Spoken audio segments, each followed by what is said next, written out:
Olá. Promover reformas no país, como a da Previdência e a tributária, liderar o processo de privatizações, zerar o déficit fiscal e diminuir o desemprego que afeta mais de 12 milhões de brasileiros. Prioridades do governo do presidente Jair Bolsonaro e missões do ministro da Economia, Paulo Guedes. Primeiro-ministro a ser confirmado no governo, Guedes é mestre e doutor em economia pela Universidade de Chicago, nos Estados Unidos, e tem uma vasta experiência no setor financeiro. Obrigado pela entrevista, ministro. A antiga Previdência se exauriu financeiramente.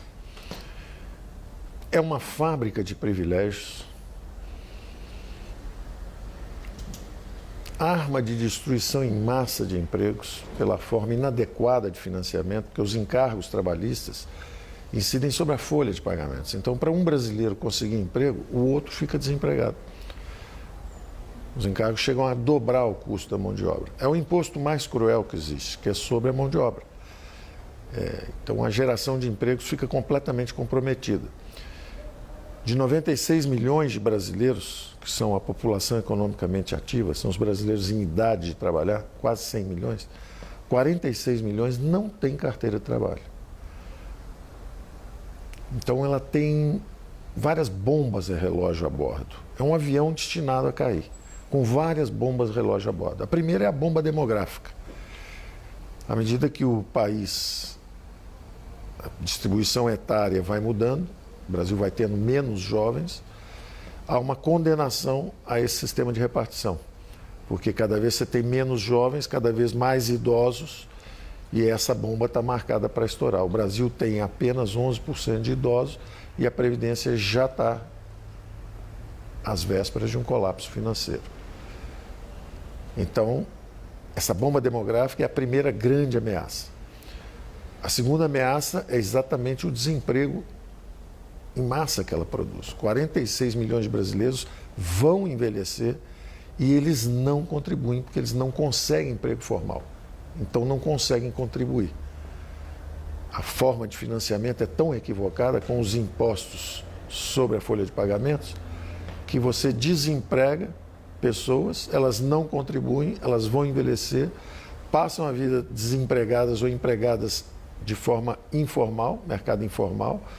São empregos de baixa produtividade, de baixas aspirações e baixas possibilidades. Como não tem capital, tecnologia, a produtividade acaba sendo baixa, informal, e essas pessoas estão condenadas não só a uma vida à margem do sistema oficial, como também já condenadas também a uma aposentadoria pobre lá na frente, porque vão quebrar o sistema.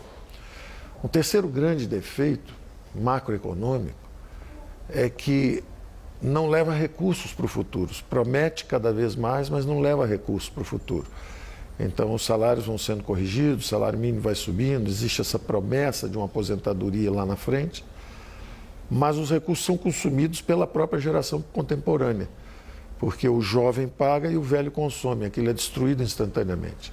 Ao contrário de um regime de capitalização, onde você leva esses recursos para o futuro. Você promete, mas carrega os recursos para o futuro. Os defeitos são inúmeros. É um regime obsoleto, é um regime condenado, cheio de bombas a bordo.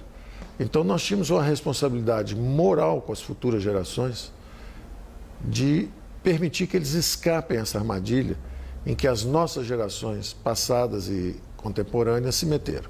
Nós precisamos escapar dessa armadilha. Esse compromisso moral de permitir que nossos filhos e netos desfrutem de um mercado de trabalho forte, vigoroso, com muita empregabilidade. Permitir que eles desfrutem de aposentadorias mais fortes lá na frente, maiores. Permitir que eles acumulem recursos, levem isso lá para frente. E mais do que isso ainda, permitir que se salve o sistema antigo, as obrigações antigas, os compromissos antigos.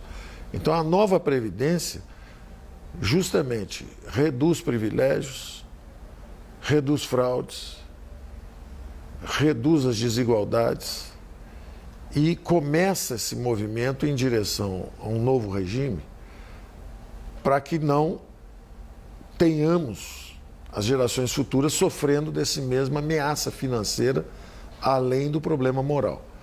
Então, o antigo regime tem o grande defeito de ser inviável financeiramente, a médio e longo prazo, está condenado, é um avião condenado a cair. Eu usei essa imagem várias vezes com o presidente Bolsonaro, dizendo: presidente, lá na frente, ou fazemos uma reforma dessa, ou esse avião cai com todo mundo a bordo. E o presidente teve a altura do desafio e disse: Paulo, estuda esses detalhes, mas lá na frente nós vamos cuidar disso, confie em mim. E ele cumpriu completamente todas as expectativas que eu tinha, porque deu apoio, participou, sugeriu e colocou todo mundo dentro de uma reforma abrangente. Todos os setores, uma reforma ampla. Então, os servidores civis, então, a população urbana, a população do campo, os militares dão sua cota de sacrifício também. Então, todos os brasileiros entraram na reforma e temos agora uma nova Previdência. A dinâmica vai ser completamente diferente. À medida que se desenvolva isso, primeiro com essa dimensão econômica e financeira de garantir as aposentadorias de quem já está no sistema, que estariam ameaçadas.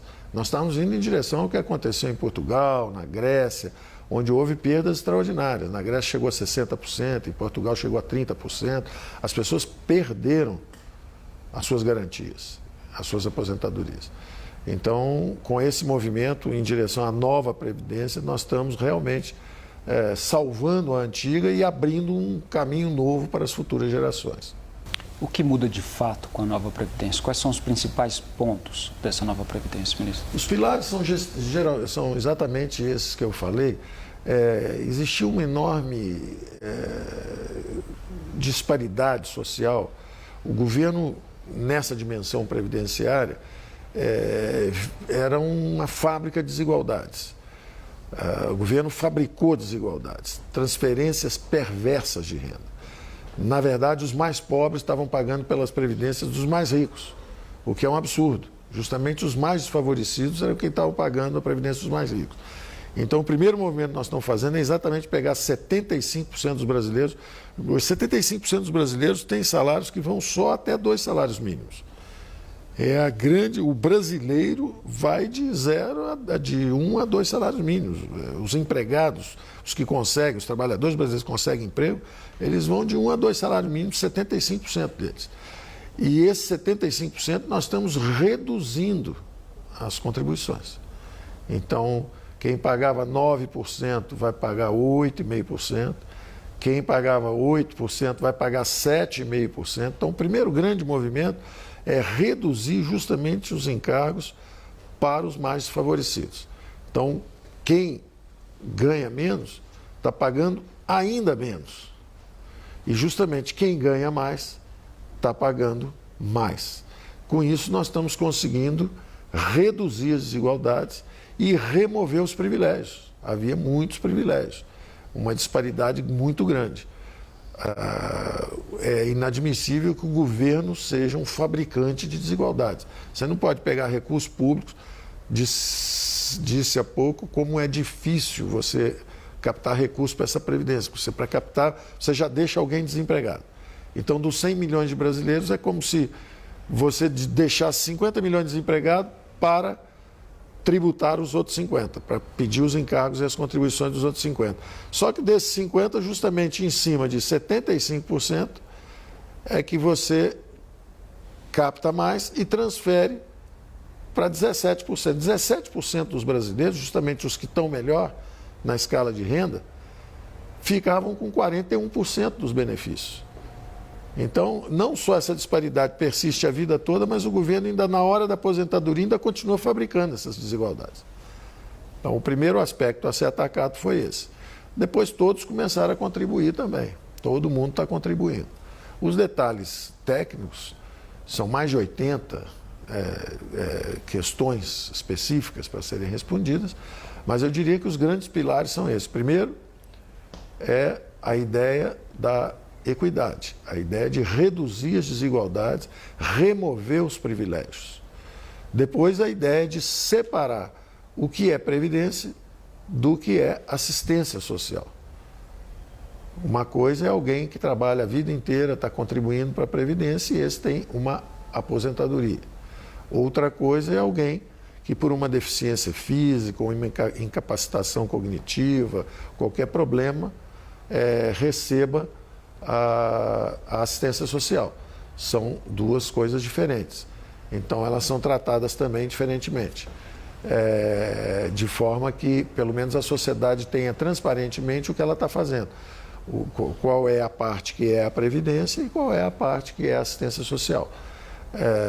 Isso naturalmente vai ser debatido.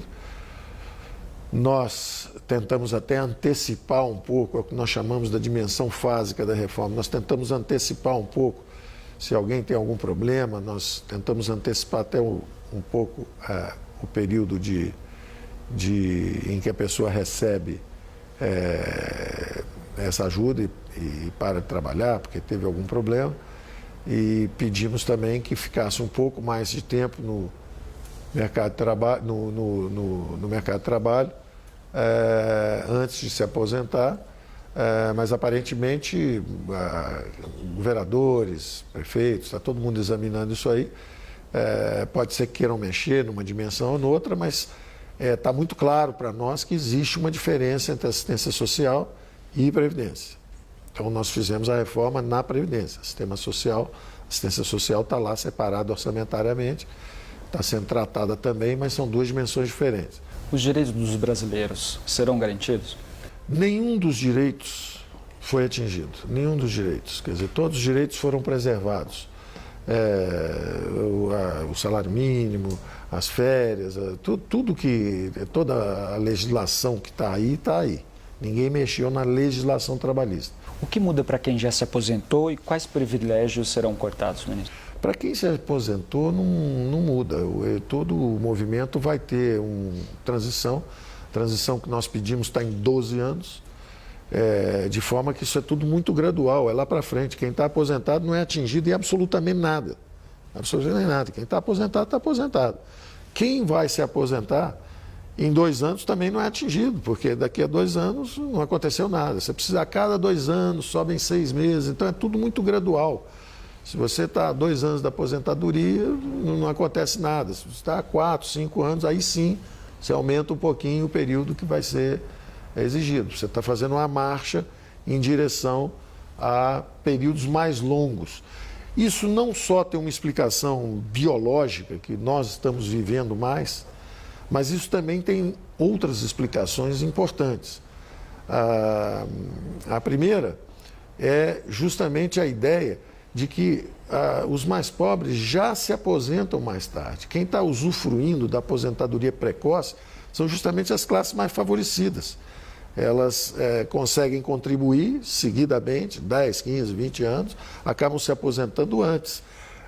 Quando você passa a idade para 65 anos, as classes mais pobres, os indivíduos mais pobres, os desfavorecidos, já estão se aposentando com 65 anos, porque não tiveram tempo suficiente de contribuição. De forma que quando a gente pega os homens e leva de 60 para 65, nós estamos atingindo, justamente mantendo mais tempo na força de trabalho, os mais favorecidos. Eles é que estão sendo atingidos, são justamente os que eram privilegiados por aposentadorias precoces, é que estão ficando mais tempo. E da mesma forma, isso foi bem abrangente. Então, os homens estão subindo, as mulheres também subiram a idade, os militares estão subindo a idade também, estão tendo que ficar mais tempo, quer dizer, isso foi pedido para todos. Agora, curiosamente, isso está atingindo justamente os mais privilegiados e não os menos, os favorecidos. Ministro, quanto se pretende economizar com essa proposta e em quanto tempo? Olha, a proposta em 10 anos está calibrada, se for aprovada como está, para 1,2 trilhões, 1 trilhão e 200 bilhões. 1 trilhão 150, 160, uma coisa assim.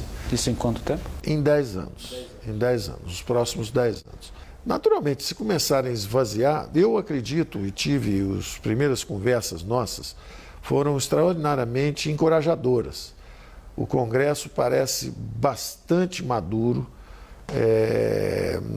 no aspecto da discussão sobre a necessidade da nova Previdência. porque as palavras do presidente da Câmara de Deputados, o senhor Rodrigo Maia, foram extraordinariamente encorajadoras.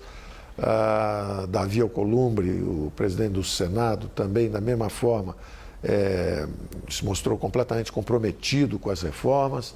É uma ocasião única, eu estou assim, muito entusiasmado com o funcionamento das nossas instituições, porque isso está muito acima de partidos. Nós temos conversado com governadores, com prefeitos.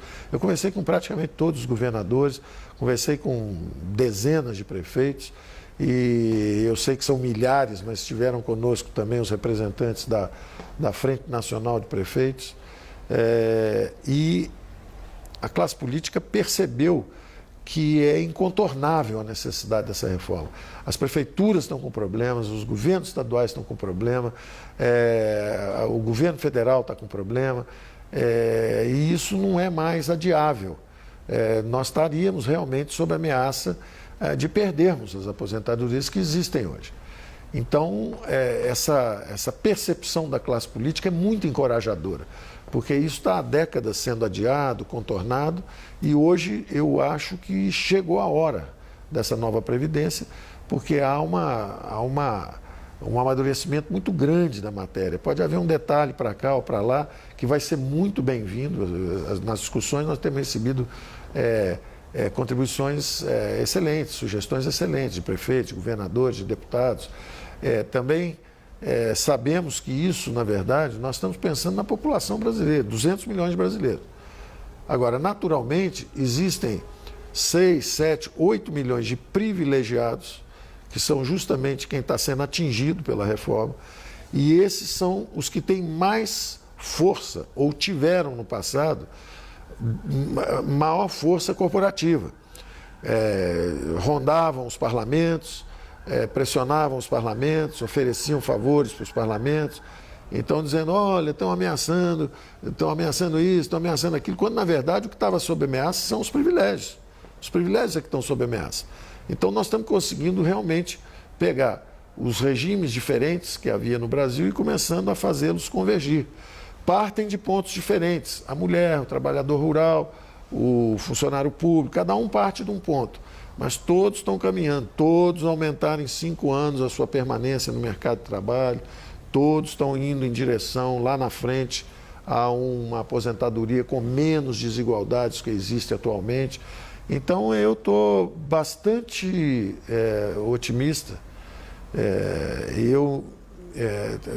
Eu acho até que não está havendo até grande resistência do ponto de vista da classe política esclarecida, porque eles já perceberam que esse caminho é o caminho para botar o Brasil para crescer, inclusive. Gerar emprego, botar para crescer, reduzir as desigualdades. Eu estou bastante satisfeito com as conversas que tenho tido até agora. Vai ser uma surpresa muito grande para mim se mexerem muito nesse projeto.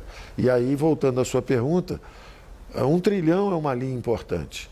1 trilhão em 10 anos para cima é a garantia de que nós podemos acelerar a transição, criando novas opções para as gerações futuras.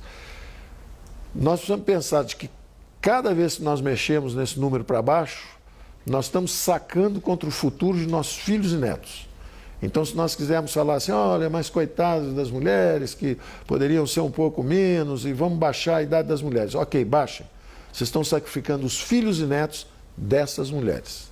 Se perguntarem para essas mulheres como é que elas pensam a respeito, elas vão dizer, não, então eu prefiro ficar com essa idade que está aí, mas meus filhos e netos vão ter mais segurança lá na frente. Além de eu saber que eu vou receber minha aposentadoria direitinho. Então, eu acho que é muito importante isso. Passou a fase da demagogia, passou a fase de dizer que a reforma da Previdência era contra os mais pobres, porque não é verdade.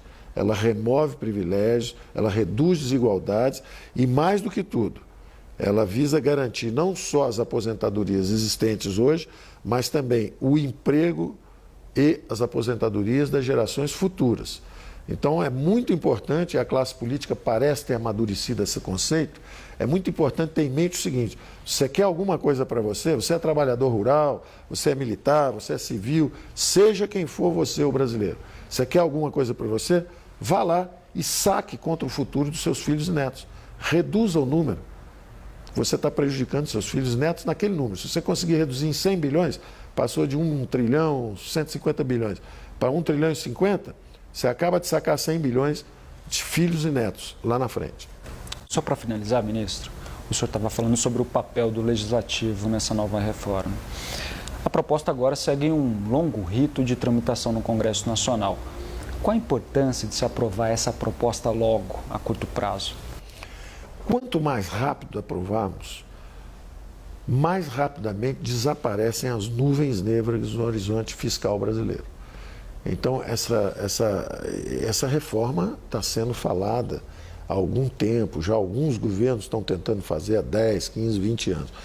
E o buraco fiscal está lá. E a situação se agravando.